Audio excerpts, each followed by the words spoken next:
ayuda ngayon, ang layunin ng ayuda ngayon ay para ang politiko ang siyang makilala ng tao at iboto siyang muli pagkatapos ng kanyang term. Yan ang naging layunin ngayon ng ayuda, na politicize ang ayuda. Kaya hindi makapagtutulong sa tao yan. Kaya ang ating pagpapatupad nito, makipagtulungan sa mga NGO at community kitchens upang magbigay ng pangaraw-araw na pagkain sa mga target na lugar, yung poorest of the poor talaga. Nakalista yan.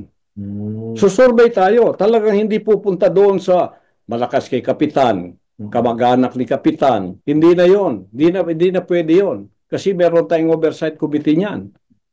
Hindi na pwede yun. Corruption din yon.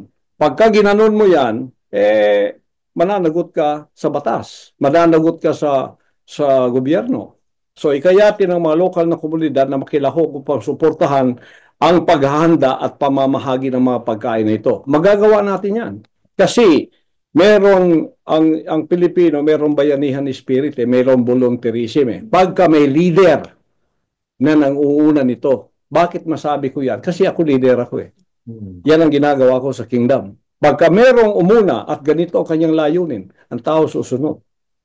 Pag honest ka, ang taong lahat na makapalibot sa iyo, magiging honest yun. Kasi nandoon talaga ang sikreto sa leader. So, meron din tayong weekly grocery assistance program for the Class DE. Ginagawa ng ibang bansa yan. Kahit sa Brazil, ginagawa yan. Okay. At saka unang-una, hindi pera yung bibigay ko . Pagkain. Kasi kung minsan, ibibigay mo yung pera, pangayos ng buhok nila, pagsusugal, o kaya pagbibili ng kung anong alak dyan, hindi pwede. Kailangan pagkain. Kasi wala siyang pagkain, hindi niya kaya . So, meron yung existing law, ang Republic Act number 11310, Social Pension for Indigent Senior Citizens Act, no? Tinutugunan ng social assistance, ngunit hindi saklaw ang seguridad sa pagkain.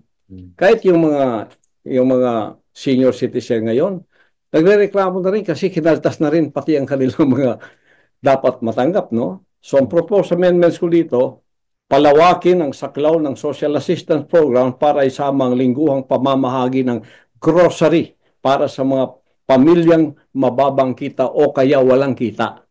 Makipagtulungan sa mga local grocery store at kooperatiba ng mga magsasaka upang mapanatili ang pagkukunan ng pagkain.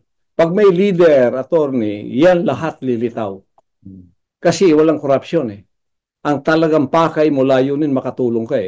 So, ang objective natin dito, magbigay ng libreng mga grocery item lingguhan sa mga pamilya na DE, mababang kita upang matugunan ang kawalan ng seguridad sa pagkain.